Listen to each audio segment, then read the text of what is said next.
The European car industry is at a critical crossroads. The traditional combustion engine has been around for a century and a half, like we are seeing here in this Brussels museum. But electric batteries are increasingly replacing them so that the vehicles do not emit polluting gases. But there is a catch. China is flooding the market with cheaper models and European industry is selling fewer and fewer. So the European Commission wants to impose higher tariffs on them starting in November. Our program eu-decoded will decipher this measure for you. Chinese electric cars sold in the EU have quadrupled between 2020 and 2023 from 1.9% to 8.8%. And share of the market could reach 17% next year, says the European Commission. These cars currently pay a 10% tariff.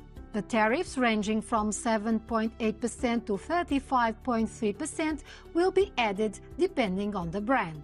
So why are the Chinese cars cheaper? Because the Beijing government provides large subsidies to the production. The European tariffs are meant to bring the prices closer to those of the European brands. But will the consumers agree with this strategy?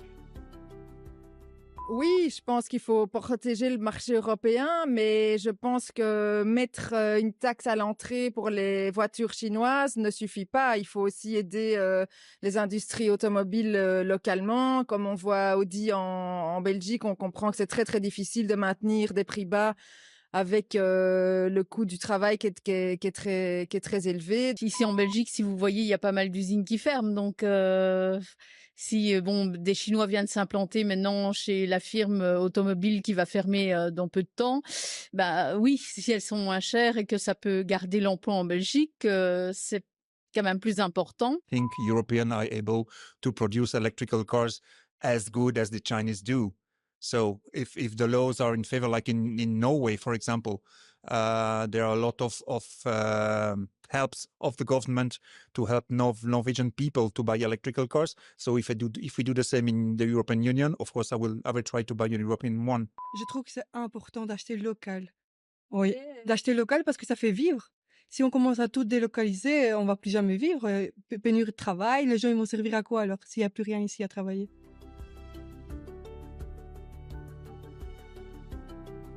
To further decode this topic, we will now talk with a colleague from Euronews who focuses on this issue. Hello, Jorge. So before deciding on the tariffs, the European Commission conducted an investigation into the Chinese electric car industry. What was the scope and the findings? The Commission found an ecosystem of subsidies. We're talking about cheap loans, we're talking about grants, tax reductions, even green bonds. All of these together help Chinese companies lower the prices of their electric vehicles and sell them abroad with a clear advantage. So the 27 EU member states had to vote on this measure and 5 of them were against it, notably Germany, which is an important powerhouse in the automotive industry. But Italy and France, for example, are in favor. So what divides them? On the one hand, we have France, the Netherlands, Poland, Italy as well, supporting the tariffs because they believe that if these tariffs are not applied, the European car makers are going to be pushed out of this very lucrative sector that is going to become more and more important as countries transition towards climate neutrality. We have to say that Germany recognizes the existence of unfair competition, but believes tariffs are not the correct solution, because Germany fears the tariffs could trigger a trade war with China. And on the other side is the Chinese government that has reacted quite angrily to this from the outset.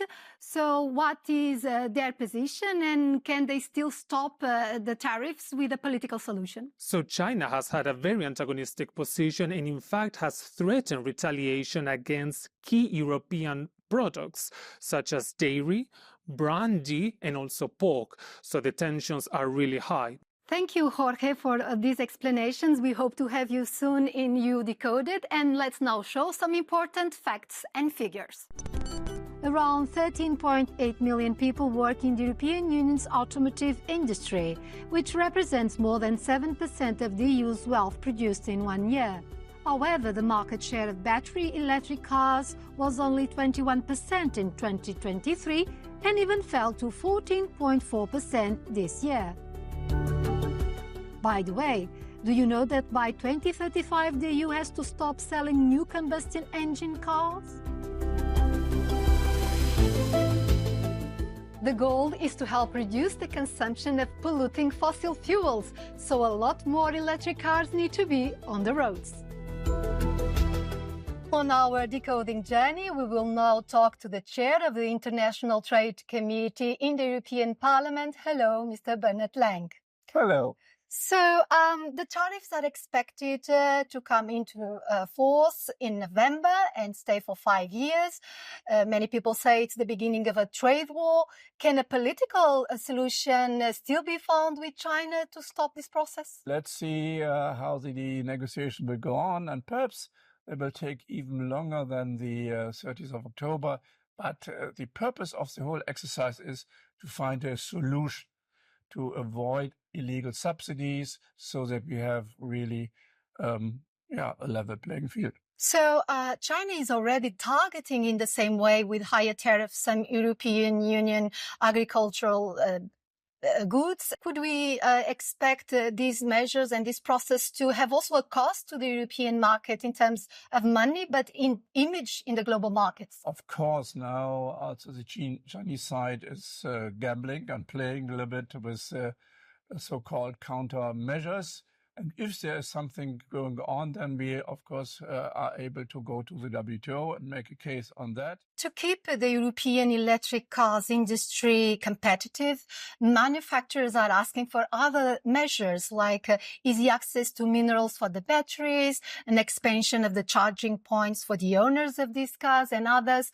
Are European executives doing enough on this? We have to support the development of batteries. You know, batteries are making round about 30 up to 40% of the added value in an electric car. So we need the production in Europe, high technology, long-range batteries. So there we have to invest. One red flag showing that the European car industry is at risk was the decision to close some factories of electric models in Germany and Belgium.